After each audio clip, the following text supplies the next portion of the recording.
SSC পরীক্ষার্থীরা, তোমাদেরকে যদি বলা হয় যে অ্যারোমেটিক যৌগের মধ্যে বন্ধন কতটি আছে, হতে পারে সিগমা, হতে পারে পাই, হতে পারে মোট বন্ধন, তাহলে তুমি কি বন্ধন গুনে গুনে করার সুযোগ পাবে?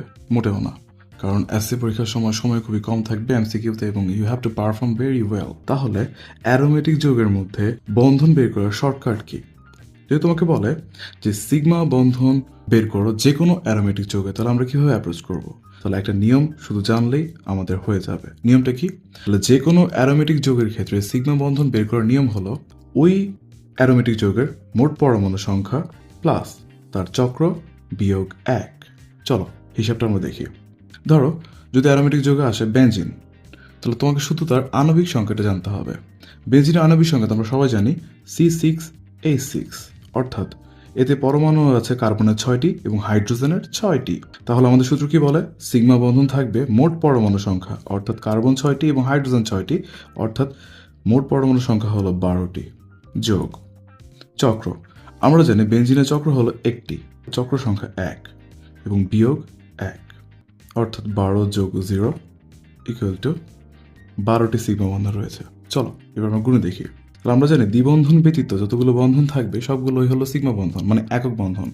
তাহলে দ্বিবন্ধন যদি আমরা বাদ দিয়ে দিই, তাহলে সিগমা বন্ধন থাকবে হলো 1টি, 2টি, 3টি, 4টি, 5টি, 6টি, 7টি, 8টি, 9টি, 10টি, 11টি এবং 12টি, অর্থাৎ আমাদের শর্টকাট টেকনিকটি সঠিক।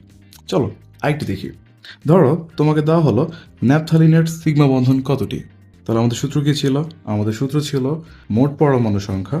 তাহলে ন্যাপথালিনের আণবিক সংকেত হলো কার্বন 10H8, অর্থাৎ কার্বন থাকবে 10টি এবং হাইড্রোজেন থাকবে 8টি। তাহলে মোট পরমাণু সংখ্যা হবে 18টি, যোগ চক্র সংখ্যা।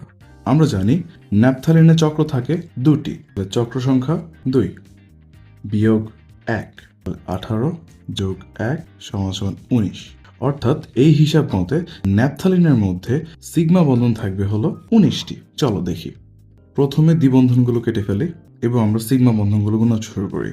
1, 2, 3, 4, 5, 6, 7, 8, 9, 10, 11, 12, 13, 14, 15, 16, 17, 18 এবং 19, অর্থাৎ আমাদের এই সম্পূর্ণ ন্যাপথালিনের মধ্যে সিগমা বন্ধন রয়েছে 19টি।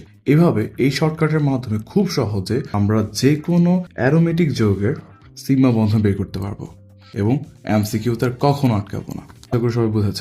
তোমরা তোমাদের ফ্রেন্ডদের সাথে শেয়ার করে ফেলবে এবং তোমরা অ্যানথ্রাসিনের সিগমা বন্ধন এই পদ্ধতি বের করে চাইলে আমাদের বেসিক ফোর্স একাডেমির অফিসিয়াল গ্রুপে আপলোড করতে পারো। আসসালামু আলাইকুম।